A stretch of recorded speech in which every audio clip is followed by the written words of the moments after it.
வணக்கம். வள்ளுவரே, எந்த ஒரு விஷயத்துக்கும் கோவப்படாமல் உணர்ச்சி வசப்படாமல் பொறுமையாக இருக்கிறது உடல்நலத்துக்கும் மனநலத்துக்கும் நல்லதுன்னு எல்லாரும் சொல்கிறாங்க. அப்படி பொறுமையாக இருக்க என்னதான் வழி? அதுவா அப்பனே, நம்ம பூமாதேவின்னு போற்றுகிற பூமி தாயிடம் தான் அந்த பொறுமையை கற்றுக்கணும்.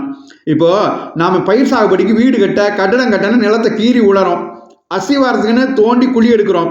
அதனால எல்லாம் கொஞ்சம் கூட கோவப்படாமல் பொறுமையாக இருந்து பூமி தாய் நமக்கு உதவி செய்து நம்மை தாங்கவும் செய்கிறார்.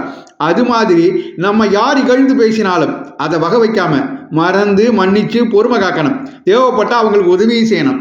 இதைத்தான் அகழ்வாரை தாங்கும் நிலம் போல தம்மை இகழ்வார் பொறுத்தல் தலைன்னு பொறையுடைமை அதிகாரத்தில் 151வது குறளாக எழுதி வச்சேன். சபாஷ் வள்ளுவரே. அகழ்வாரை தாங்கும் நிலம் போல தம்மை இகழ்வார் பொறுத்தல் தலை.